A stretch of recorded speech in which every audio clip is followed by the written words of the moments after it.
Yo, what's up mga kaibigan? Meron po tayong bagong update po ngayon. Galing po sa The Hague, Netherlands. Mismo po si Attorney Nicholas Kaufman po ang nagbigay ng mensahe na to. Kaya panoorin nyo po ito. Pero bago po tayo dyan, please po huwag nyo pong kalimutan mag-like, share, and subscribe. Isang like lang po, masaya na po tayo dyan. Ito po ang mensahe ni Sir Nicholas Kaufman. Para po ito sa Supreme Court. Naku po, Supreme Court. Para sa Pilipinas. Mukhang binabanatan kayo ngayon ni Sir Nicholas o Attorney Nicholas Kaufman. So ito po pakinggan nyo po kung anong banat po ni Attorney Nicholas Kaufman dito sa Pilipinas o sa ating batas dito o sa ating Supreme Court. Ang gulo, no? Okay, ito na po. Hindi natin patatagalin. Sir Attorney, how are you? Good How's morning. PRD? He's doing well? He's in good spirits. Okay, thank you. And does PRD have any message for the Filipino people now that May 12 election are fast approaching? He asked for calm and restraint. He knows that there are elections in the offing. He knows that the people are very interested in his welfare. And he also knows that there is a tendency perhaps for people to get excited and not to respect the judicial process. He insists that the judicial process be respected, that there be no interference in that at all. Thank you, Attorney. And Attorney, how do you respond to the ICC judge's rejection of your proposal? Do you believe it undermines the rights of the accused in any way? Well, this whole thing about the judges rejecting my proposal, that never happened. All that happened was that there were two activist victims representatives by the names of Joel Butian and Christina Conti, who made all sorts of assertions in the press that I had asked to restrict victims' participation in the process by limiting the ID documents that could be used. That never happened. All I was doing was I was relying on what the Philippines social security system requires for ID to be verified in the Philippines. What they don't tell you is that they were not accepted at this present moment in time to be representatives of the victims, rather the OPCV, which is the unit which is dedicated to representing victims at the ICC. So this is not a question of the judges rejecting something that the defence asked for.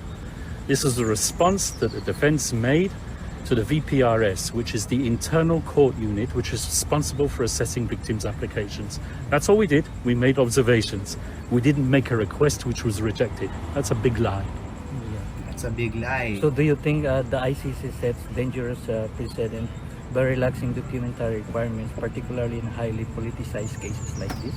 Once again, this whole issue of it being a dangerous precedent is not something that we created. It's something that's in the minds of Joel Butian and others. Thank you, Attorney. And lastly, Attorney, what is your message to the Filipino people closely watching the process unfold? Respect the judicial process, respect the judges, and respect former President Duterte's right to a fair trial. Thank you, sir. Thank you. Ito na po, pang-abangan nyo to. Ito yung Can maganda. I ask another one? Sir, may we ask if you have already applied for PRRD's interim release? Once again, I'm not going to comment on the chronology of that request. There will be a request for interim release in due course, but as I said many times before, certain conditions have to be ripe for that interim release to take Isang place. tanong na lang po. And it's the judges who Maganda. ultimately Abangan decide. natin. Sir, do you Ito. think that our former president will be brought back to the Philippines before the confirmation of charges on September 23rd? I certainly hope so. In fact, I can't understand why he is here. He's a Filipino citizen. Yeah. There's a Filipino president in that country Ah. who threw a Filipino citizen over here to be tried.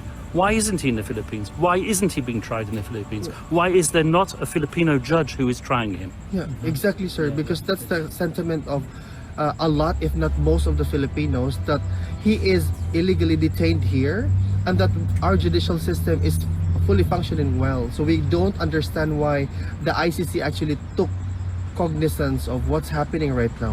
Yes, I fully sympathize with that sentiment entirely. Thank you. sir. Thank you. So yun no, mga kababayan, no, narinig naman po natin. Nilagyan po natin ng